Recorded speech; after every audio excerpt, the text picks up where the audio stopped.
Oh my God! Why do Americans think haggling is rude while Middle Easterners consider fixed prices insulting? Here's the thing about bargaining.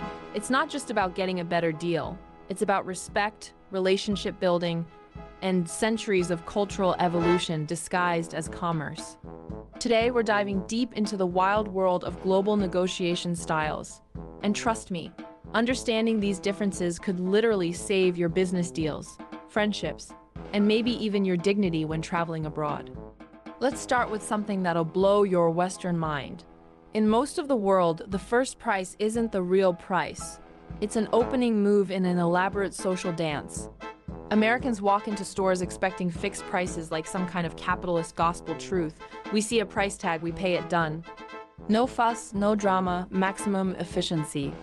But take that attitude to a Middle Eastern bazaar, and you've just insulted everyone involved.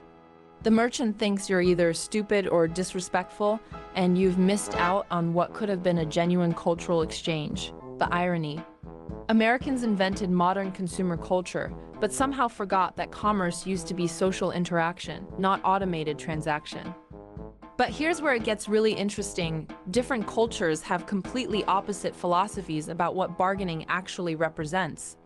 In Arab cultures, haggling is literally a form of respect. Not bargaining suggests you think the merchant is either dishonest or not worth your time to engage with properly. It's like refusing to shake hands, a social rejection disguised as commerce. Chinese business culture takes this even further, where the negotiation process is more important than the final deal. They'll spend hours, sometimes days, building relationship and trust before discussing actual numbers.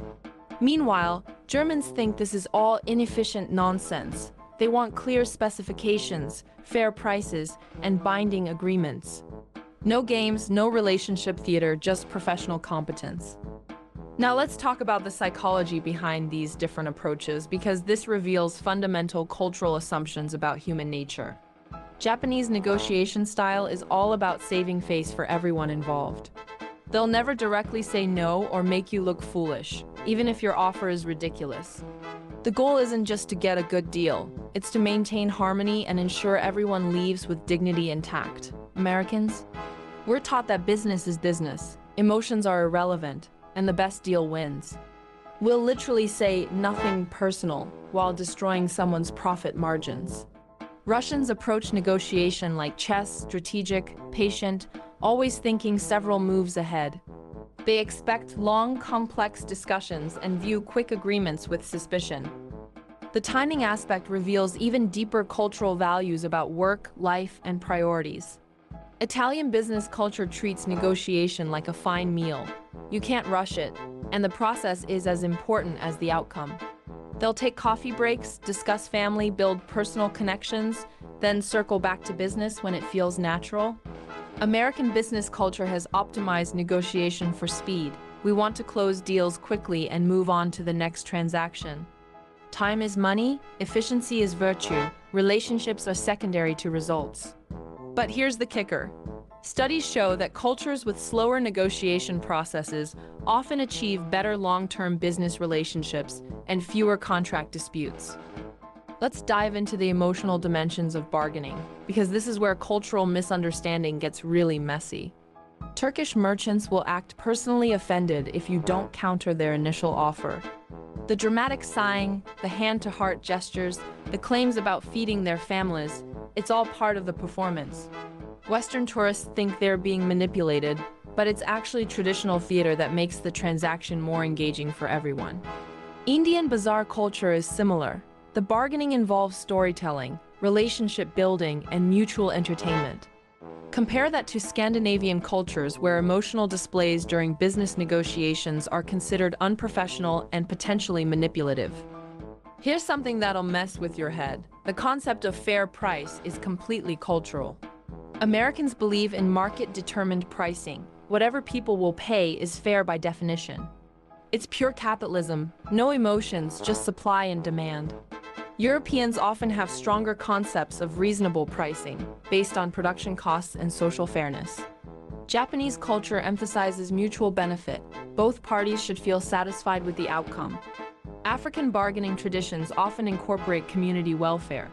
Individual deals shouldn't harm the broader social fabric. Same transaction, completely different moral frameworks for determining what's acceptable.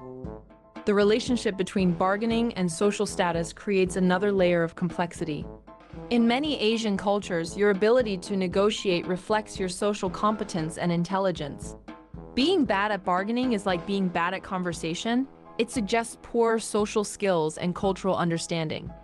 Brazilian business culture treats negotiation as a demonstration of creativity and interpersonal intelligence. But in Northern European cultures, excessive bargaining might signal that you're untrustworthy or financially desperate. Social status comes from having enough money that you don't need to negotiate. Let's talk about the role of intermediaries and face-saving mechanisms, because this reveals deep cultural assumptions about conflict and dignity. Chinese business culture often uses third parties to handle difficult negotiations so that principals can maintain their reputations regardless of outcome. If the deal goes bad, nobody loses face directly. Islamic commercial law has built-in mechanisms for renegotiating contracts when circumstances change, recognizing that rigid agreements might create unfair hardships. American contract culture, by contrast, is designed around binding agreements and legal enforcement. Your word is your bond, and changing circumstances are your problem to manage. Regional variations within countries add complexity that reveals how geography shapes commercial culture. Northern Italians tend to be more direct and time-focused in negotiations, while Southern Italians prefer relationship building and indirect approaches. American business culture varies dramatically. New Yorkers negotiate aggressively and directly, while Southerners use more relationship-focused approaches. Chinese business practices differ significantly between regions, with Shanghai favoring international styles while smaller cities maintain more traditional approaches. Here's the uncomfortable truth nobody wants to acknowledge. Every culture thinks their negotiation style is the most ethical and effective, but they're all just different strategies for managing the fundamental tension between individual benefit and social harmony. Americans think direct, efficient negotiation is honest and respectful of everyone's time. Arabs think elaborate haggling shows proper respect and builds genuine relationships. Germans think systematic, fact-based negotiation prevents misunderstandings and ensures fairness. Japanese think face-saving processes preserve dignity and enable long-term cooperation. Each approach optimizes for different values, and none is objectively superior. So what can we learn from this global diversity in negotiation approaches? Maybe the American obsession with efficiency could benefit from Middle Eastern relationship building. Perhaps German systematic thinking could improve Chinese relationship-focused negotiations. Maybe Japanese face-saving techniques could help American business culture maintain better long-term partnerships. The key insight is that effective negotiation isn't about having the right technique. It's about understanding what the other party values and adapting your approach accordingly. The real question isn't which culture has the best bargaining style.